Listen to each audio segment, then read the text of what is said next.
Hi, this is Leslie Hastings, and welcome to video number 4 in the Law of Attraction for Weight Loss series. In this video, I'm going to address some rather sensitive subjects. I want to talk about your list, blame, payoff, and forgiveness. What happens when some people make this list and they realize that somebody else was responsible for all these very negative beliefs, all that negative programming we've got on the hard drive, right? They have a tendency to want to blame other people for this. And the kindest thing I can tell you is that blaming other people for what's running around in your head or the condition of your life will get you nowhere. Anytime we blame other people for where we are and hold on to that, it keeps us stuck. We can't move on, and we give all of our power away. Now, I know when you look at your list, you may have some pretty icky things on there. And so, this isn't sometimes the easiest of processes. But I just want you to know that it's really critical that we drop as much of our past as we can that are keeping us stuck where we are in misery and fat, and drop it, let it go, move on into a happier, thinner us. Now, the most sensitive of topics to deal with is sexual abuse. And there are a lot of overweight people who have suffered sexual abuse in their childhoods. The mind and the body are always trying to protect us. And if there is something really awful going on, they will do almost anything to protect us and keep us safe. And if you have suffered sexual abuse in your childhood, there is a good chance that weight was a really good way to try to escape that. The concept being, if I get fat, then I'll be left alone and I won't have to deal with this. The mind and the body work together to keep you safe. The problem with this is that now that you're an adult, all those things that were a good idea in childhood to keep you safe are no longer necessary. And those people can't hurt you anymore. All right? We're adults now, and we have the right to a happy life. So, if this has happened to you, believe me, I am not condoning the behavior. There are a lot of people that have had some awful things happen to them. I've had some awful things happen to me. But what I realized was if I keep hanging on to that pain and that resentment, if it weren't for you, I'd be happy. The longer I hold on to that, the worse my life is because I can't move forward. So one of the things that's important if you want to be thin is to forgive everybody for everything. And I know sometimes this can look like a daunting task, especially if you have some very sensitive, deep-rooted, hurt in your life. But anytime you give your power to somebody else, your life is in their hands. And so they've not only ruined this part of your life, but you basically handed them the rest of your life to ruin too. So what we do with this process that I'm about to go through is say, look, all right, you awful person that you are, that icky thing that you did, I am not going to allow you to ruin my entire life. And the way to do that is through forgiveness. Now, the best definition of forgiveness I have ever heard came from my college roommate, Kathleen Jean Fitzpatrick, many, many years ago. And what she said is that forgiveness is giving up all hope of having had a better past.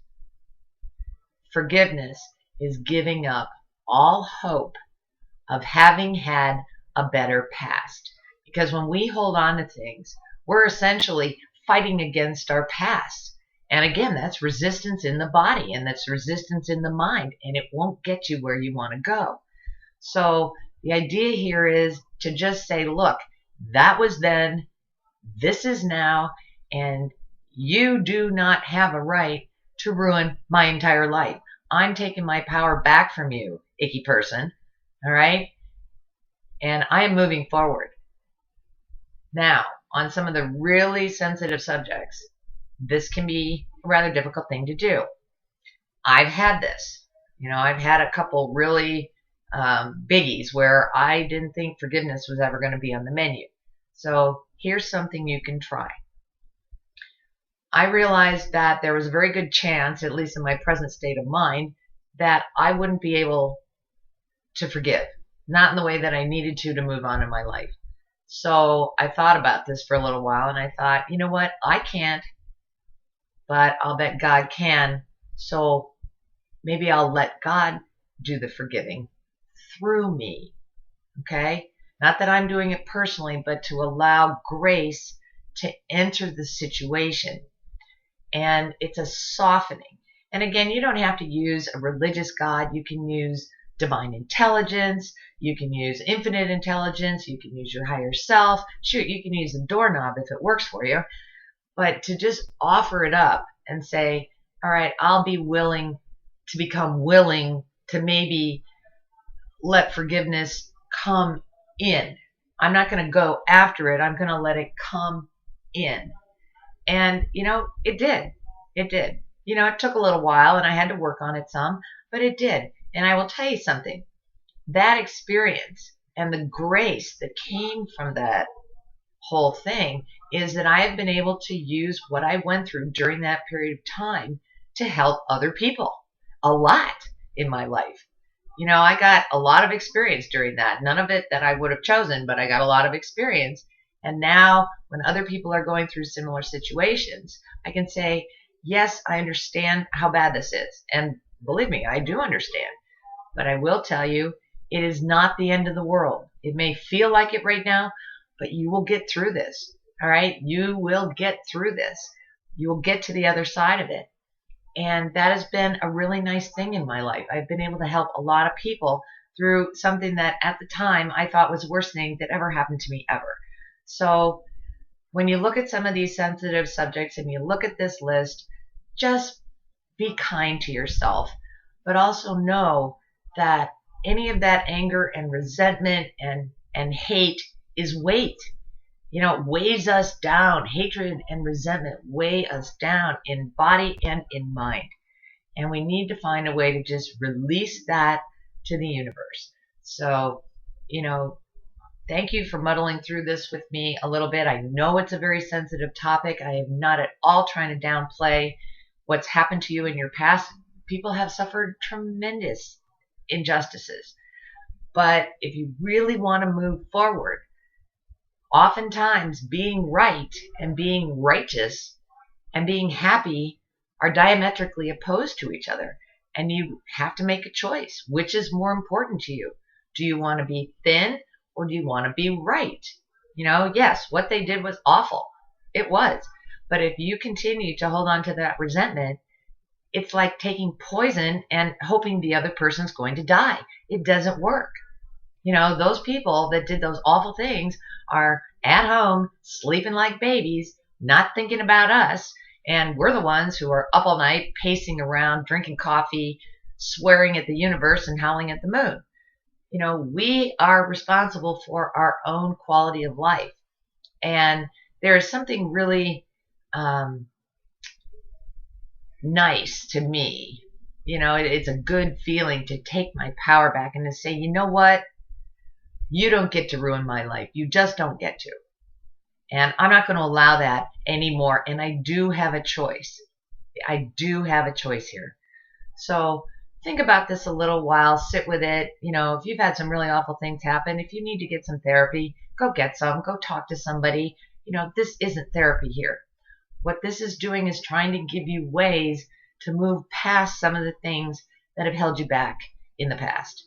So just be kind to yourself, be gentle, be loving, love yourself, and allow your divine self to come through and love you back. I just want to say a real quick thing about payoffs. If you look at your beliefs, especially the ones that don't serve you, and you are having any trouble at all releasing them, or at least wanting to release them, chances are there is a payoff in there. And by a payoff, I mean that if you continue to believe this belief, even though it's hurting you, chances are you either get to make somebody else right, somebody else wrong, yourself right, or yourself wrong. And in some cases, that is more important to people than being happy. And it will also keep you fat. And so when you're looking at some of these beliefs, if there are some that you're having a hard time parting with because they're sort of near and dear to your heart, chances are there's payoff in there. You know, you get to make your parents wrong. You get to make a relative wrong. You get to make your clergyman wrong. You get to make yourself awful. You get to prove your parents were right, that you are no good. You know, those are payoffs. So be very careful if you find yourself having a tendency to want to hold on to something that you know is bad for you, that you don't like the payoff more than you like the thought of being thin and happy. Because a payoff will always win. You've had it there for a long time and it will always win. You are a divine child of the universe and you deserve to be happy. So we have to let the payoffs go. We have to learn to release all of this stuff and just stop caring. Just stop caring what happened. All our power is now. Now is where your choices are. And we can make better choices and we can choose to be happy, regardless of anything that has ever happened to us.